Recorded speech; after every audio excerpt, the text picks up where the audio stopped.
There is a scale to Alaska that breaks your judgment. You pull over at a turnout somewhere along the highway and step out into air, so clean it feels like it has never been used. The mountains stand across the valley, close enough that you could walk to them before dinner. A river braids across the flats below, silver and shallow, spruce running to the horizon in every direction, and above it all a sky so enormous that the whole scene arranges itself into something that looks like a painting of a place rather than a place. It feels empty. It feels like scenery. Those mountains are 40 miles away, and you would have guessed 4. That is the first thing Alaska takes from you, your sense of distance. And once that is gone, everything else follows. Because a person who cannot judge how far away a mountain is also cannot judge how close something is standing in the brush at the edge of the turnout, watching them read the sign. The danger up here is not hidden the way it is in a jungle. There is no thick green to hide behind. It is hidden by size. By the fact that this is one of the largest and least touched wildernesses left on Earth. And a landscape that big can hold an animal 50 yards away in a line of alder and give you absolutely no sign it is there. And the people who live out here know it. They do not walk certain riverbanks in August. They do not go between a cow and a calf on a bike path in a suburb. They do not step into the willows to get a better photograph. These are not superstitions. They are rules written by people who learned them the expensive way. Today we are counting down 13 dangerous animals of Alaska, ranked not simply by how much harm they can do, but by how completely they vanish into country that looks like it is showing you everything. From the ones standing in plain sight that people walk right up to the one at number 1 that locals genuinely will not go near. Before we start, if you like the kind of thing that makes you look twice at country you thought you understood, take a second to subscribe. It genuinely helps the channel, and I want to know one thing while you are here. Are you watching from Alaska itself, from somewhere else, or from the other side of the world entirely? Drop it in the comments. Let's get into the list. Number 13. The porcupine. We begin with an animal nobody up here is afraid of, and almost every dog owner has a story about. The North American porcupine is a slow, nearsighted rodent that wants nothing from anyone. It cannot throw its quills. That is a myth. What it does is turn its back, raise about 30,000 of them, and wait. And every one of those quills is tipped with microscopic backward-facing barbs. The barbs are the point. A quill that goes in does not come out. It works deeper with every movement of the muscle around it, migrating through tissue. And in a dog that hits a porcupine face first, it means a mouthful of barbed spines driving inward toward the throat and the eyes. It is a veterinary emergency, and in the bush, hours from a vet, it can be a death sentence for the animal. For people, the danger is smaller, but the lesson is the same. It is the most harmless looking thing in the forest, and it will absolutely ruin your week if you make one bad decision near it. Number 13 sets the theme for everything that follows. Up here, the animal that hurts you is rarely the one you were watching for.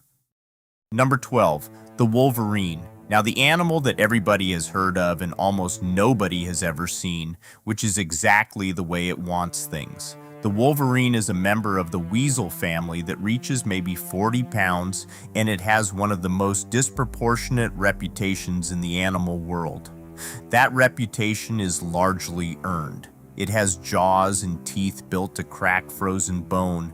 It will drive other predators off a kill, and it ranges across enormous territories through country that would kill an unequipped human in a night. But the real reason it sits here is invisibility. Wolverines live at densities so low, across country so vast, that most Alaskans go a lifetime without laying eyes on one. Biologists track them for years and see them only as tracks in snow. They are simply not encountered. It is not hunting you. The danger is that it is a powerful, fearless animal with no reason to back down from a person at a moment when you are alone and very far from anywhere. It is the definition of an animal you do not push. Number 12 is a ghost with the confidence of something 4 times its size. Number 11, the bull moose and rut. Everyone gets this one backward, and that is why it belongs on this list. More people in Alaska are hurt by moose than by bears. Not close. A bull moose can pass 1,500 pounds and stand higher at the shoulder than a person. And in the fall, in the rut, his hormones turn a normally indifferent herbivore into something with a very short fuse and no reverse gear. He is not a predator. That is the whole trap. People see something that looks like a large cow with antlers standing calmly beside a trail, and they walk closer for the photograph. A bull in rut does not warn the way people expect. Ears back, hackles up, and then he closes the distance faster than anyone believes an animal that size can, and he does not bite. He strikes downward with the front hooves and he keeps going. They stand on bike paths in Anchorage, in driveways, between people and their front doors. Number 11 is the danger everyone underestimates because it eats leaves. Number 10, the cow moose with a calf. The same animal, a different season, and if anything, a worse problem. A cow moose in late spring standing over a calf a week old has exactly one calculation running. Anything that comes near is a threat, and there is no negotiating with that math. She is smaller than a bull, but she is fast, and she will not stop at driving you off. She will follow through. Here is the reason she sits above the bull. Calves are born in exactly the places people are. In the green belt behind the office park, in a hedge on a quiet street, in a stand of birch beside a school. Every year in Anchorage, there are cows standing in traffic with a wobbling calf beside them, and every year, people walk toward that scene with a phone up. The mother is not confused about what she is doing. She has decided you are the problem, and she is fully equipped to solve it. Number 10 is the reminder that in Alaska, the woods start at your mailbox. Number 9, the black bear. Now the first of the bears, and the one people are least careful about, which is precisely the error. The black bear is smaller than a grizzly and far more numerous, spread across the forests of most of the state in numbers well into 6 figures. Most weigh 200 to 300 pounds. Most run, but black bears are also the bear that, in the very rare cases where a bear does treat a human as food, is most often responsible in North America. That is not the usual story with them. The usual story is a smart, adaptable animal that has learned that people mean garbage, and a bear that has learned that lesson stops leaving. The danger is complacency. People who would never turn their back on a grizzly will walk out to argue with a black bear at a dumpster because it is smaller, because it looks less serious. A 300-pound predator with the intelligence to have targeted your neighborhood is not less serious. Number 9 is the bear people forget to respect. Number 8, the wolf. We are over halfway, and if you are still with me, you clearly want to know what is actually out there. So if you have not yet, this is the moment to subscribe, because the animals from here up are the ones people do not believe are as close as they are. The wolf is one of the most misrepresented animals in North America. Attacks on people are genuinely, remarkably rare, and most Alaskans who spend a life in the bush never have a problem. What earns the wolf number 8 is not aggression. It is what a pack is.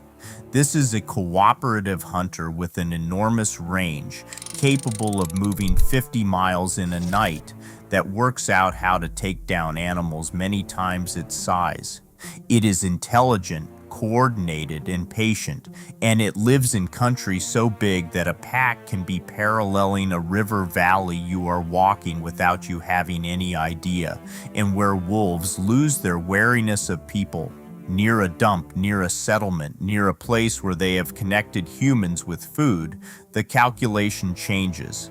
Alaska has a small number of documented fatal encounters, and each one traces back to the same thing: habituation. Number 8 is not a monster. It is an intelligence that has been watching you for longer than you have been in the valley. Number 7, the wood bison and the muskox. 2 animals, 1 lesson, and it is a lesson people learn by getting it very wrong. Alaska has bison, both wood bison in the interior and plains bison in herds around the state, and it has muskox on the tundra and along the western coast. Both look like something out of the last ice age, which in the case of the muskox is nearly true, and both look slow. Neither is slow. A bison can pass 2,000 pounds and run faster than any human alive, and it turns on a dime. A muskox bull weighs several hundred pounds and is built entirely around a skull designed to hit things at speed. Muskox around Nome and the western villages have killed dogs and put people in the hospital, and they will absolutely charge a person who has walked in for a photograph. The trap is that both animals stand still and let you approach. That stillness reads as tolerance. It is not tolerance. It is a threshold, and you do not get to know where it is until you have crossed it. Number 7 is what happens when an Ice Age animal decides you are close enough. Number 6, the polar bear. Now, the animal that changes the rules entirely in the part of Alaska almost nobody visits. Along the northern coast, out on the sea ice, and around the villages of the Arctic lives the largest land predator on Earth. A big male can pass 1,500 pounds, and unlike everything else on this list, the polar bear has no cultural memory of humans as anything other than a possible meal. It did not evolve alongside us.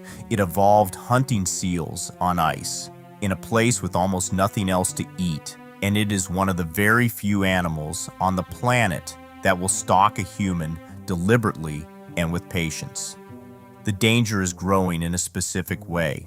As sea ice retreats, bears spend more time on shore, closer to the villages, hungrier and with fewer options.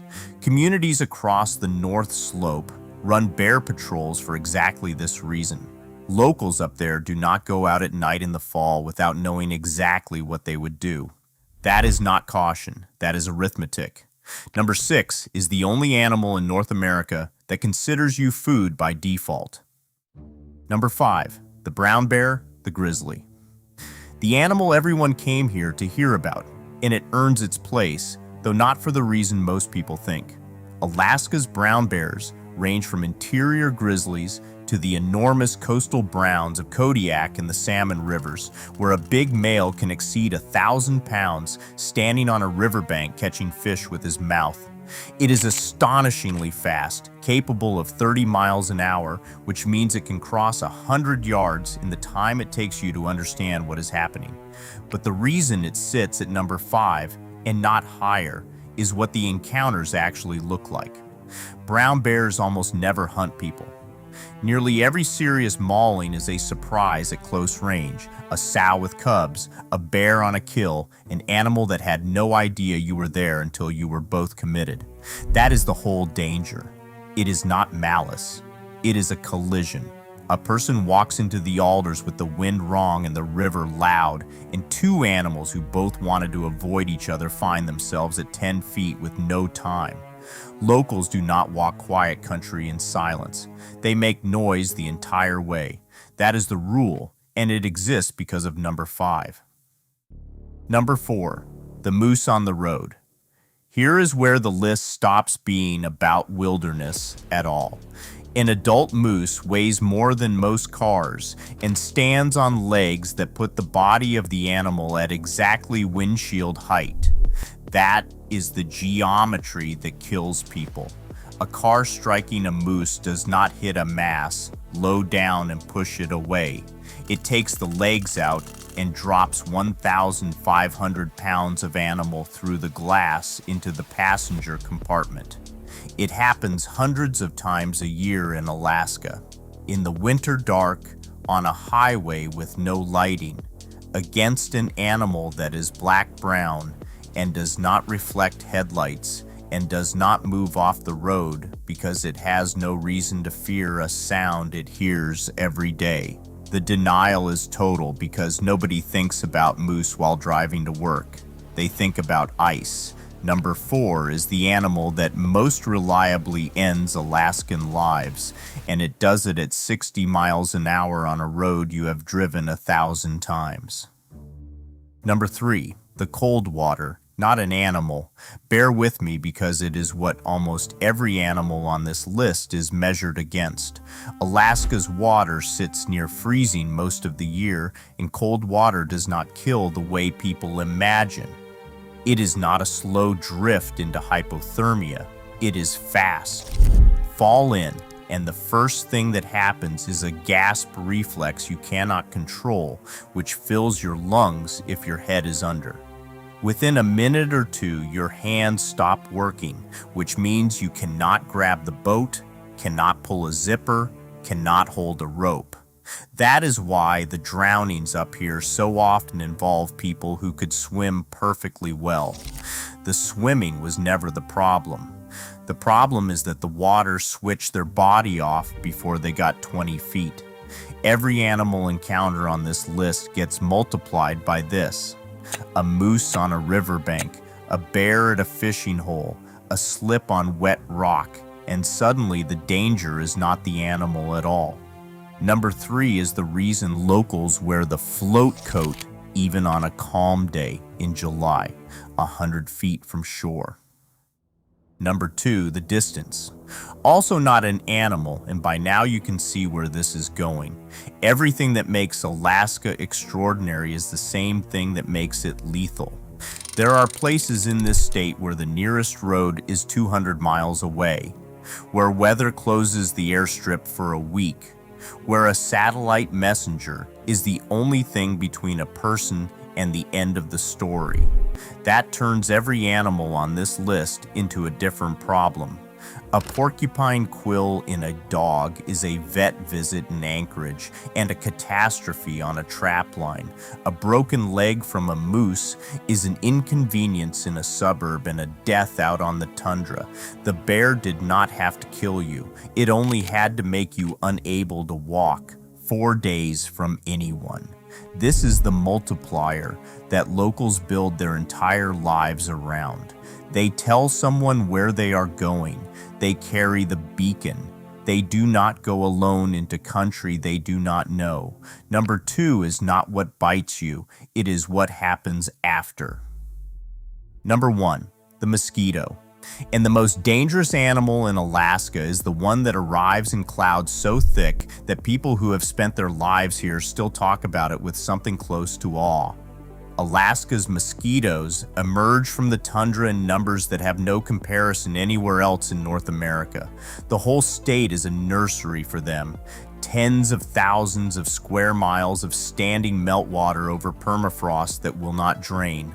When they come in a density that has driven caribou herds to run themselves into exhaustion, that has been measured, drawing blood from a person at hundreds of bites per minute. They do not carry the diseases they carry farther south. That is not why they are here. They are here because of what they do to judgment. An unprotected person in the interior in June is subjected to something that is not painful so much as it is unendurable, and people make catastrophic decisions to escape it. They abandon gear. They stop making camp properly. They walk when they should sit still. They stop thinking. Every survival account from this country says the same thing. The bear was a moment. The cold was an hour. The mosquitoes were every waking second, and they were what broke people. That is the twist. In a state of thousand-pound predators, the thing the locals genuinely refuse to go near without preparation is a landscape full of insects that weigh nothing at all. Number one is the smallest animal in Alaska and the one that has beaten more people than everything else on this list combined. So here is what this list is really about, not fear. This is the last great wilderness in the country, and it is worth every mile of getting there. It is about the gap between how open it looks and how little it is telling you. The wolverine is still out there in country you will never walk.